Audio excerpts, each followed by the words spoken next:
events, sitting in that site that is so precious to the three monotheistic faiths, and hearing that after the terrorist attack in New Zealand, we have had violence in Northern Ireland and then the horrific attacks in Sri Lanka.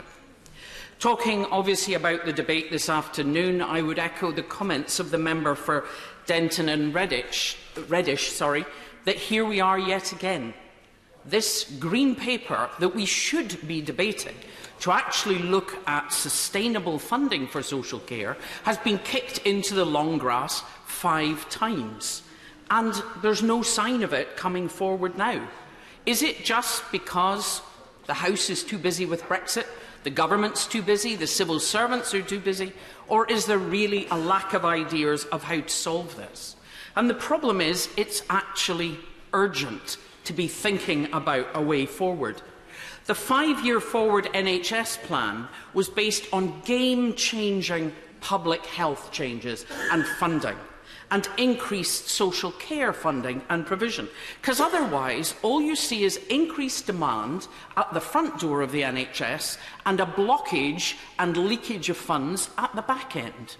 Because the 4-hour target that we often talk about doesn't just measure A&E performance, it's the flow of patients through the system. And if they can't get home at the other end, the system simply breaks down. What we've seen in England is an average 28% cut to local government funding. And I've been shocked at some of the figures that members have mentioned here, ranging from 46 to 75 to 97% cuts in central funding. Obviously, everyone has faced cuts in their budgets, but despite a 7% cut in the resource budget to Scotland, there has only been a 5% reduction in local government funding. So it's been much more protected than has been the case here, and an 11% cut in Wales. I have welcomed the long-term NHS plan because it unpicks some of the damage that was done by the Health and Social Care Act, particularly reforming Section 75, and it tries to drive forward with integration, which I think members right across the House would recognise is the only way forward. It was disappointing, however, in the Health and Social Care Committee yesterday to discover that local government wasn't actually involved, almost at all, in putting together the long-term plan. And yet local government will be expected to deliver more and stronger social care to relieve pressure on the NHS. I give way. I'm very grateful to the Honourable Lady for giving way. Does she agree that it should really have been a long-term health and social care plan if we actually believe in joined-up integrated working, and also that the funding settlement for the NHS, very tight as it is, simply won't work without addressing the underfunding of social care? I would utterly agree. And obviously the name of the department was even changed to be the Department of Health and Social Care to reflect that need for integration, and yet that's not the discussion that we actually hear going forward. The government is making a valuable contribution. One of the big problems in terms of social care is the lack of social workers, and local authorities can't fund that. There are gigantic cuts over the years that have been conducted by this government. It's about time they faced up to the fact that austerity has gone on far longer than the Second World War and rationing, quite frankly.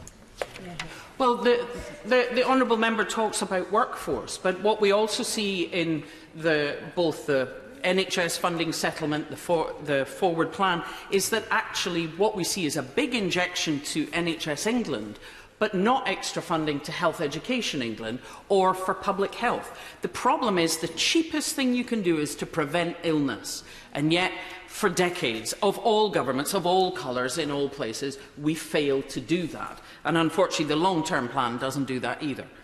Age UK talk about 1.5 million people being left without sufficient care and support at home. They describe the needs for elderly social care having increased almost 50% since 2010, but local authority funded patients in England are actually down a quarter over that time. A third of patients are depending on family support. But we have 2 million carers who are over 65 themselves, and in actual fact 400,000 who are over 80. Look at the burden that we're putting on elderly people to care for their elderly partners, often without respite and without support. Lady for giving way, and just on that point, I spoke recently to an elderly couple where the lady was caring for her husband who has Alzheimer's, and it was having such a devastating impact on her health that she ended up having to go into hospital too. And the thing that she was worried about was not the fact that she was then too ill and having to go to hospital. What was upsetting her was the fact that her husband was then left without anybody to care for him in an environment that he didn't know or understand. Surely this situation needs to change. Absolutely. We should be valuing family carers. When you look at the care and work that they do right across the United Kingdom for all our communities and people who need help, and yet they're so poorly valued. Carers' allowance doesn't even equal job seekers' allowance. That's something we've tried to repair in Scotland, but obviously what we don't know is will that money simply be clawed back by the DWP in other benefits? And that's always the problem. But yet we're supporting them so poorly. So not only do they have the physical burden and the lack of time to look after themselves, often they're in financial difficulties. Now, Scotland is the only one of the 4 nations providing free personal care, and we've been doing that since 2002. Having integrated health in 2004, we've been working since 2014 trying to integrate health and social care. And that is a lot more difficult. The social care environment is different. It has multiple companies. It has different setups. It's mean tested rather than being provided free. And it is a real challenge. And therefore, both local authorities and health structures in any local health system will require support and funding to work out how to achieve that, so that they are wrapped around the patient and not bitching about whose purse the money's going to come out of. And obviously, as we've heard today, the problem is there just simply isn't enough money in the purse to actually start with. We now allocate half of our health funding in Scotland to integrated joint boards that are made up of health and local authority to look at how they provide primary health care, mental health, social care and children's services, so that it is being driven locally and it is taking account of all of the support that is required. Now, there are 3 main groups who require social care. The elderly. Now, many of us are actually heading that way ourselves, and the number one important thing is to maintain people's independence for as long as possible. This is the importance of not rationing hips, knees and eye surgery. If you can keep people seeing and walking and give them a bus pass so they're out and about with their cronies down the town, they will stay independent and functional for longer. Of course, we have the frail elderly. And those people require to be looked after in comfort and support, and by their own choice. That will be in their own home, if at all possible. Now, in Scotland, the home care hours were increased from 6 hours a week to 12, and that has allowed us to keep people with a greater dependency at home. So if you look at the A&E attendances and the emergency admissions over the last 5 years, you will see that Scotland's increase, and we're all facing increased demand, has only been 1/3 the size that it's been in England, both for A&E attendances and admissions. That's why we've been able to have the best performing 4-hour target since March 2015. This is a combination of supporting people to not arrive at the front door and not get them stuck at the other end, because we've managed to drive down delayed discharges every year. And it's important that when we're talking about these numbers, like 4-hour targets, we remember it's a thermometer to take the temperature of the acute system. It's looking at how we bring people through. And if any of you have been in hospital, we all want to get home. We don't want to be stuck there. Now, the next group is people facing the end of life. And they're people who would like, if possible, to be cared with dignity at home. They want to be with their family, but equally they don't want to be a burden to their family.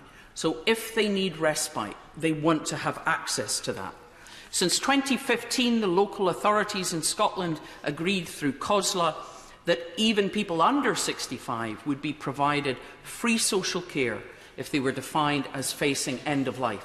And that means they don't get stuck in hospital facing a means test that is frittering away their remaining weeks and days of life. A quarter of us will die in a care home. We want to make sure that the quality of care in that care home is something that we would be happy with, and not that we are in squalor or being mistreated.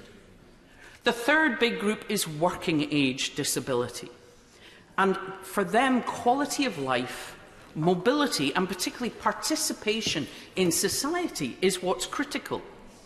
Both in England and Scotland, almost half of local authority social care spending is actually on people of working age. We tend automatically to think the words social care mean elderly. Two-thirds described in a survey that they weren't even giving any help or signposting, and a majority said they were not being given enough hours to help them live independently. Starting this month, Frank's Law comes into Scotland, which means that those under 65 with dementia, motor neurone disease or MS will also be eligible for free personal care. And this is named after Frank Coppell, the footballer, who unfortunately developed dementia very early. Workforce is a challenge for all of us.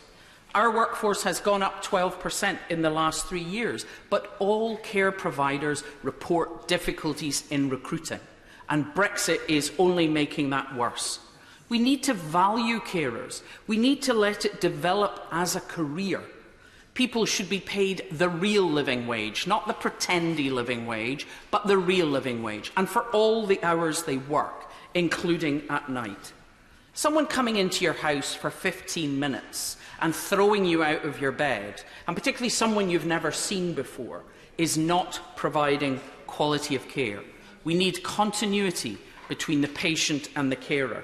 We need a career structure so that people stay in caring as a profession and develop and grow and lead others. It was said that the UK Government Green Paper would give us a chance to rethink funding. But we still don't see that, so that we could debate the options. Is it a rise in national insurance? Would it be continuing national insurance after people retire for better off pensioners? People have mentioned the German system, the Japanese system. But we need to look at the pluses and minuses of both of those. By 2030, the number of 85-year-olds will have doubled. We need to prepare to look after them, to give them independence, to give them dignity, and not to have them ending their lives in complete misery and squalor.